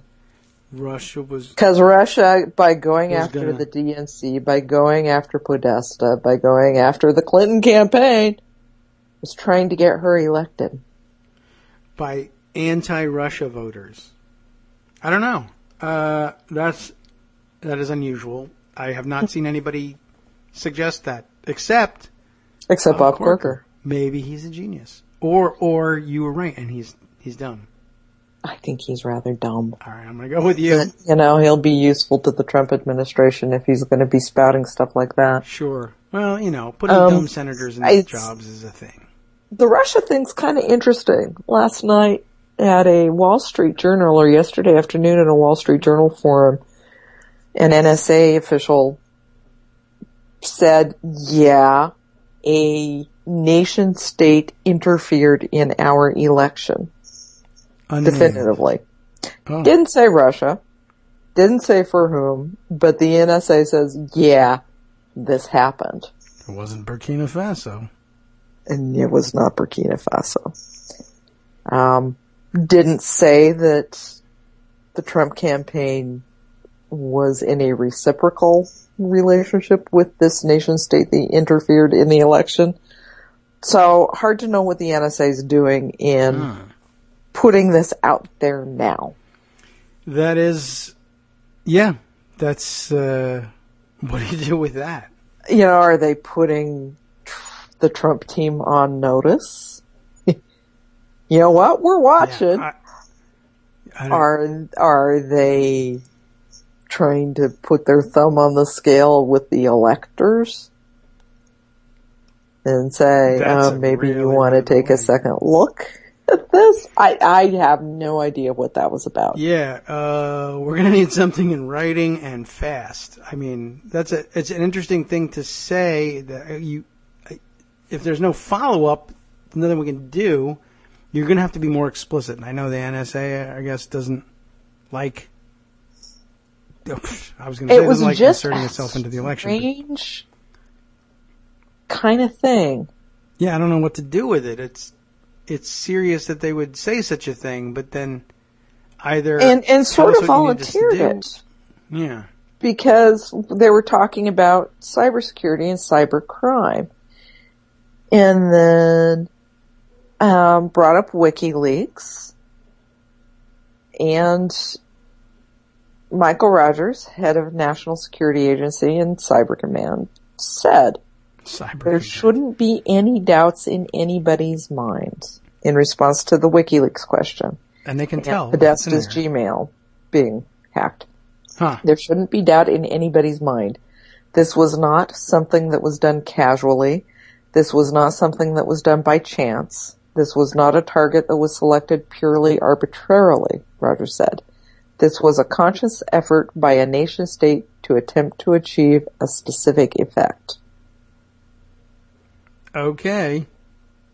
Well, you got to tell us what you want us to do about this, and who's supposed to do what. You can't just lay that out there and say, is it the do what you want. NSA telling the FBI, hey? Yeah, I mean, maybe that's the wrong place to take it at this particular moment, but typically that's where you would go. But if they don't think they're going to get results there, then yeah, you're gonna have to give us some special instructions here. Yeah. I mean, you could see NSA Chief Michael Rogers looking at a potential Trump administration and freaking the hell out.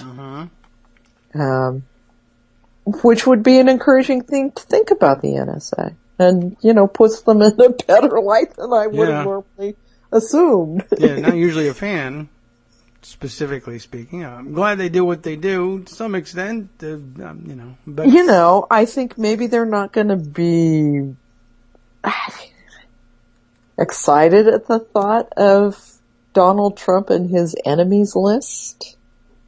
Yeah, that's my job, is what they say. I keep the enemies list.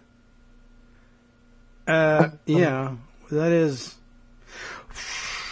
I don't know, but there's not a whole lot of time to, for us to, you can't wait that long for us to guess what we're supposed to do here.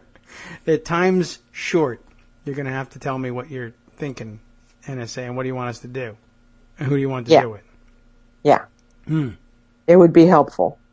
If they know something that should kind of stop this process in the tracks, isn't there something they can do about it? Yeah.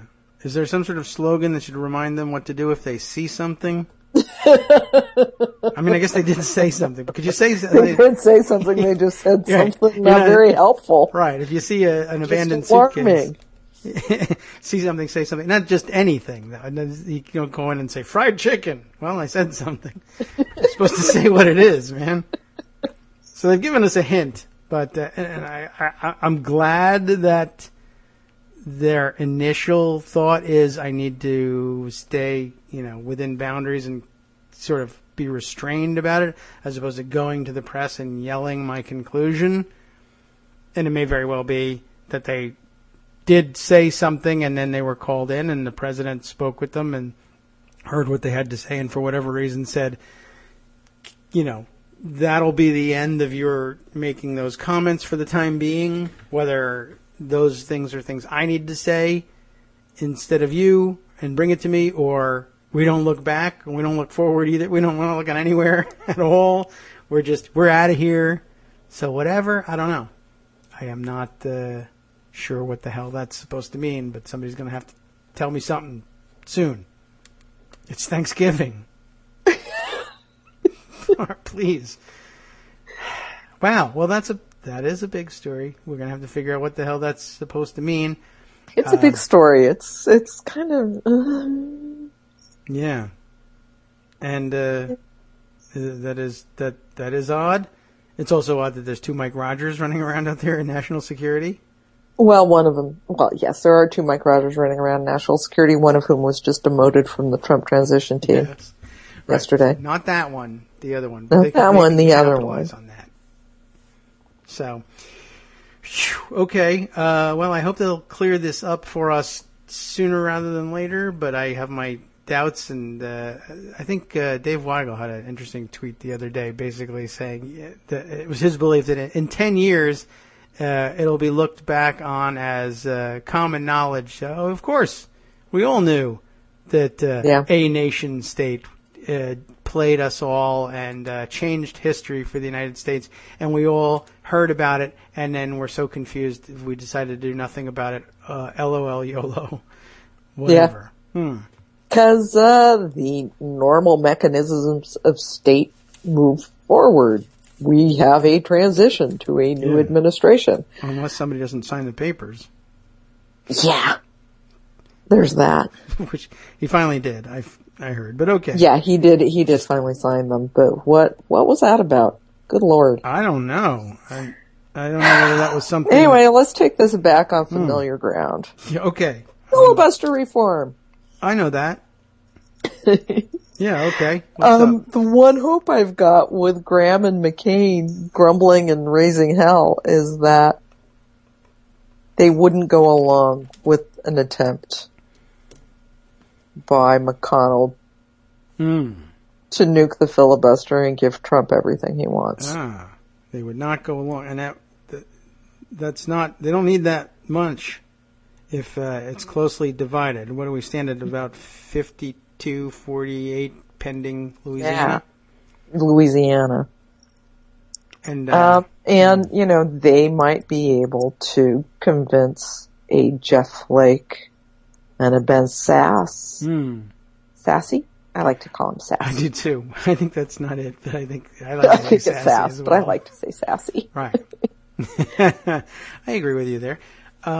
So this time it might only take, interestingly, three. You wouldn't even need a gang necessarily to do it. That's interesting too. If you got that's a sort of, they gave away some leverage there, but I'm glad they did.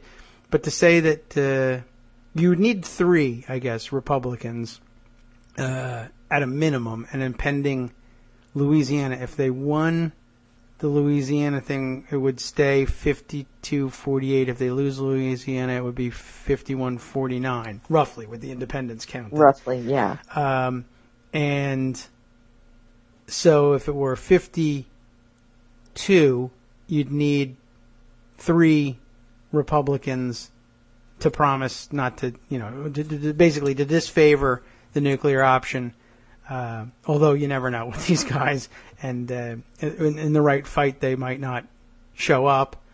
If you win in Louisiana, you'd need 2, but ordinarily these things work out as gangs. You want 2 from the other side to say, well, but we also won't join in any filibusters, or at least not many of them. Well, yeah, and they'll get Joe Manchin to do that, and probably Angus King.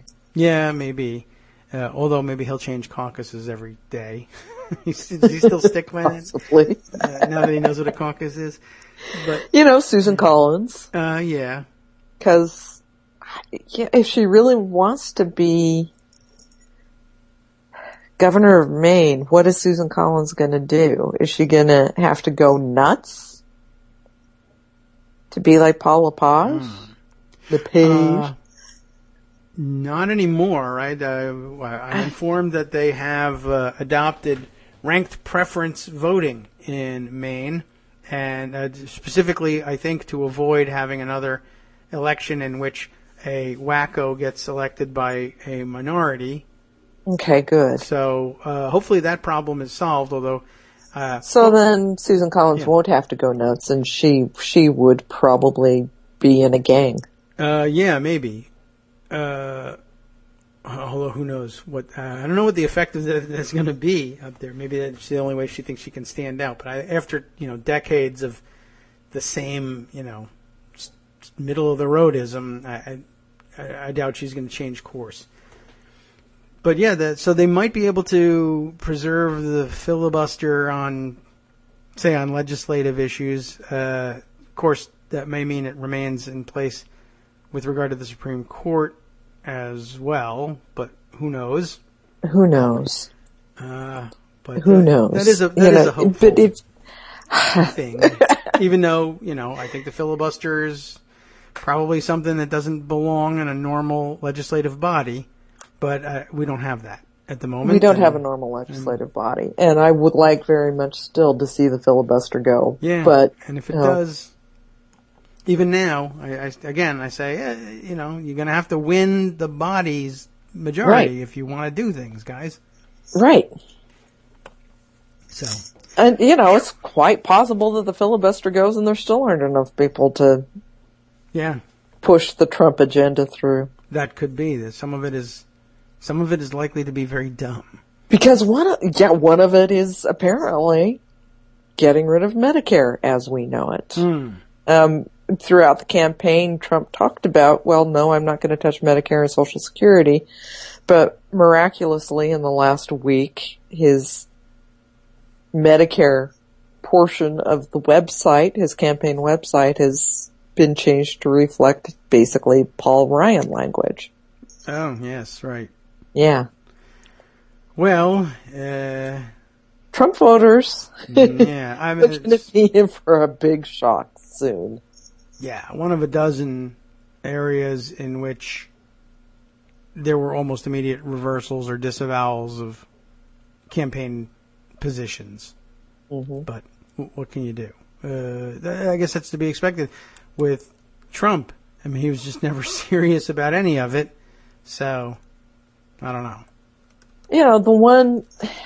The one thing that could mitigate some of this, it's a horrible thing, it's Steve Bannon, who hates Paul Ryan. Yes. So, does Steve Bannon let Paul Ryan get any wins? Yeah, he'll have to, but I don't know, maybe it's good for business for Paul Ryan to rack up some wins so he can rail against him. Maybe. Maybe in 2020 they decide they're going to run against Paul Ryan and his starving granny. Yeah. Who knows? It's going to be ugly. Yeah. Kagro. It's going to be ugly. Well, there's a lot of ways that they can screw this up yet. Meanwhile, ladies listening, if you need your long-term birth control, like implants or the IUD, go get them now. Okay, wait for the show to finish. Yeah. Or if you're listening After on the show. podcast, you can pause it and go. Yeah, this is a serious one. The contraceptive coverage, the contraceptive mandate is almost assuredly dead. We don't know about a lot of Obamacare, but that one's going to go. Yeah. So, getting an IUD could cost into the thousands. Wow. Without this coverage. With it, it's a copay. Or a couple of copays for doctor's visits. So, yeah, go do it now. Okay. Well, yeah, this is definitely a And good write a check to programming Planned note. Parenthood. Oh, yes. That, I would recommend writing to your regional or local Planned Parenthood, the one in your state, because that money is going to go more directly to services. yes. If you write it to PPFA in DC or New York, wherever they're based, that goes more into administrative stuff for national Planned Parenthood. Yes. I mean, legitimate need, and but yeah. It's going to be the clinics that need it. So when you're giving your money to Planned Parenthood, give locally. Yeah, always a good idea. And keeping money local is usually the best practice if you're at a loss as to what to do with it. But if you're having trouble ACLU, deciding what to do with money, call me. NAACP, yes. South Poverty Law Center. Yeah. Another good suggestion. Lots of places out there. And- if you have great tech expertise, perhaps it might be nice for you to volunteer some of your time to help them make sure that they have very secure communications and data systems. Oh, yes. Very important. True. They may become, perhaps, if they are political targets, the next hacking targets. We haven't really given much thought to that. I guess you did, though. Thank you. You're welcome. Everybody in what we're starting to call the resistance really is going to need to make sure that they're locked up tight. And Daily Kos is looking at how to make its site more secure. We're working on that feverishly right now. Yeah. In terms of staff communications and stuff, we've done it. But whoever's listening, 2-factor authentication on your Gmail, if you use Gmail, or whatever program you use. Just spend a little time looking at how you can encrypt your life. It's not that difficult. There are some great free tools out there.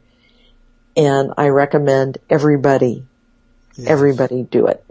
I know we have some folks who listen to the show, either live or on podcast, who are, tech, well, at least who work in the field. That might be a very interesting segment for you to contribute, by the way. If you said, if I could sit down 5 minutes and just give people a roundup of what they need to be doing, simple things that they can do to shore up their internet security and where to go and get what they need, and I think that would be much appreciated as a segment. We could, of course, have you call in and we discuss it and do it as Q&A, or if you feel like just dictating some instructions to us, we'll take that too. That might be very helpful.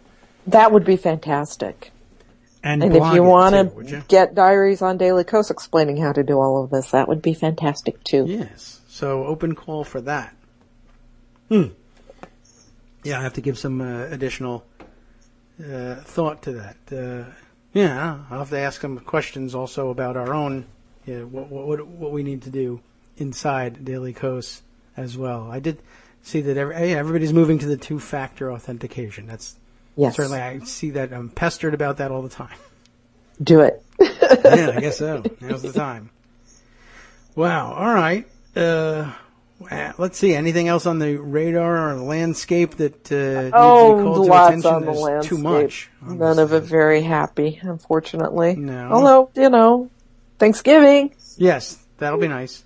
Speaking of which, what's your own personal schedule on Wednesday next week? Is you going to be busy running around Like, I guess for that day, Oh, a turkey I with can its head cut off? probably take an early morning to talk with you on Wednesday. Okay. Well, very good. We'll try It's and... officially a day off for me, excellent. but the day off will start later. So. Yeah.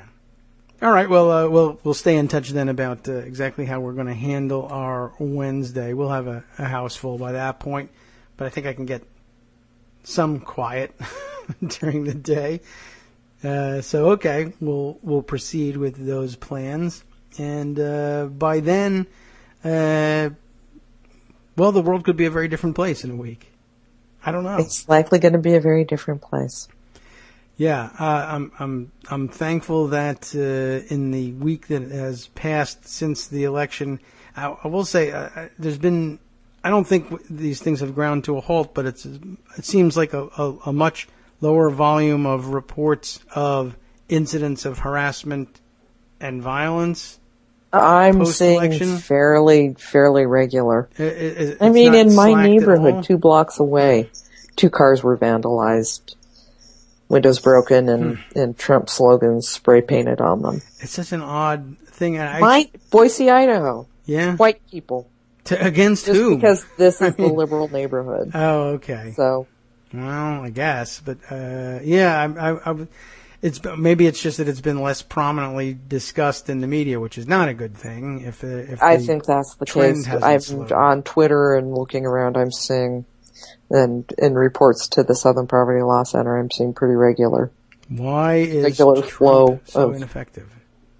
Yeah, I mean, he finally. I guess because he issued a half-assed call for cessation to it. Maybe he actually needs to, offer up a more strenuous condemnation this time. But he doesn't want to strain himself. He's relaxing now. Yeah. So I don't know. I'm not sure why that has been the case. I don't know. We'll continue to keep an eye on it. It's just an odd collection of incidents too. They're worrying, dismaying, no doubt, and varying in their intensities. But these sort of dumb, low-level ones of, spray painting Trump on a car. I have to wonder. Yeah. Some of these I have to wonder whether it's just spray painting SWAT stickers on the wall at a Jewish cemetery. Yes, I've absolutely seen ones that are far worse. Yeah. I guess I just wonder what even motivates somebody to the dumber ones that are more ambiguous, just spray painting Trump or Trump train on something. Like, I wonder whether some of them aren't just local kids who are like, well, I've got spray paint. I was going to paint something. If I paint Trump, either they'll blame it on somebody else or I don't know what else to say. Possible, but... But spray painting a swastika, of course, is a rather willful act. And, although that's... the more common one we're seeing lately. That's happened, though, throughout the years, too. It's like kids say, if I want to lash out just in general, here's something offensive, I'll just put that. But now, of course, there are actual neo-Nazis out there resorting to that as well, or teaching kids that that's okay to do, which is even worse. But keeping an eye on that, and I hope that the incidents begin to slow. I don't know whether they will or not. It seemed like I was hearing less intense numbers. The numbers weren't piling up, or maybe it's just it's a regular flow. Yeah. Ugh. Worse. Okay. Well, hopefully the world is a better place by Thanksgiving. That'd be an awful thing to do, of course, to head into the holidays with people continuing. I'm hopeful maybe that, if nothing else, people just get busy and stop doing this, and they'll find themselves distracted by everybody's presumably got some family business of some kind distracting them during the holidays. Not everybody, obviously, but plenty of people who would otherwise be spending their time spray painting swastikas will have to go and buy stuffing. But I don't know. I don't know either. Fingers crossed, John. We'll talk to you next Wednesday and see what the state of things is. Yep. Okay, well, thanks again. We'll check in with you next week, and off to the races again today. Absolutely. All right, we'll be looking out for you on the front page of Daily Kos. Thanks for coming by. You're welcome. Okay. Bye-bye. Take care. Joan McCarter, everybody, senior political writer at Daily Kos. Do check in and see what's percolating over there. I haven't yet, so do check in and come and tell me. How about that? It's amazing how many days go by with so much news and so much opportunity to discuss things with Joan, with Greg, with Armando, and so many news stories to read. I get distracted and don't even find my way over to home base in the morning and see what's going on. But that's why we got to bring more of these editors in more regularly so they can tell us, here's what's going on while you're chatting away over on Daily Kos Radio. Here's what's happening on the written end of things. All right, let's see. Is there anything else that we need to squeeze in just mention-wise for the record with regard to, wrapping up the day? There's a million things that are big-time stories, of course, that I haven't been able to get to. But did I mention this one? I think I might have mentioned it the other day, and I'm not even sure. But the school resource officer in Michigan, I think I mentioned that I had this story and wanted to bring it up. I reported the other day, school resource officer in Bay County, somewhere in Bay County in Michigan, accidentally firing his service weapon in school during the day. Last Friday, 12:30 p.m., he was in a room by himself, I think. It actually fires a bullet. It went through the wall. God, I don't even know if I mentioned this. Did I? I can't even remember anymore. It fired through the wall and initially reported last week, no injuries. Great, right? So everybody kind of ignores the story. Then I found out it's not exactly the full story, no injuries. It's true, no injuries, thank God. Miracle, no injuries. But the bullet went through the wall, hit the teacher in the next room in the neck while she was teaching class. Thank God, walls in most school buildings being what they are, it slowed the bullet down enough that it actually didn't even break the skin. She just got a smack in the neck. I mean, imagine a disaster with that one. I'm just bringing that up there because it's not the first school resource officer to accidentally fire their gun in school, even during school hours. I've got plenty of stories about that one, but it's just sort of one of the amazing things, even in the gun fail area, that's just not going to make much of a big splash. Thank God it's because the teacher was not injured. But imagine that one, and I still have to say, all right, when it comes to, enforcing the law or safety in schools, it's very hard to object to the idea of having one actually trained police officer on the grounds. But for some reason, every couple of months, these guys just can't keep the hands off of the guns in the middle of the school day. Can you imagine the tragedy that could have ensued? And imagine the trauma for the kids. Thank God that one didn't come out a hell of a lot worse. There's more to say about that one. There's more to say about the subject. We'll get back to all of that and all of the other things that we didn't touch on in tomorrow's show. In Friday, hopefully we'll hear from Josie Duffy Rice on that day, because there was also lots of wrap-up news on the elections with respect to the DA contests around the country. Some rather good news to report on those things too, so we'll be looking forward to hearing from her. What about the rest of the programming day here on Netroots Radio? Racist flyers warning white women not to date black men are posted in all the dorms at a Texas university. NBA teams refusing to stay in Trump-brand hotels, and lots more. From Daily Kos Radio on netrootsradio.com. You have been listening to the Kagro in the Morning Show with David Waldman. How about this story? A labor group has developed an app to help Walmart workers organize, and the company is freaking out. And on the last half, Miami, Florida has a unique way to make banks pay for the foreclosure crisis. And if you decide to visit Trump's D.C. swamp, please keep your arms in the boat and don't feed the gators. All that coming up next on the After Show.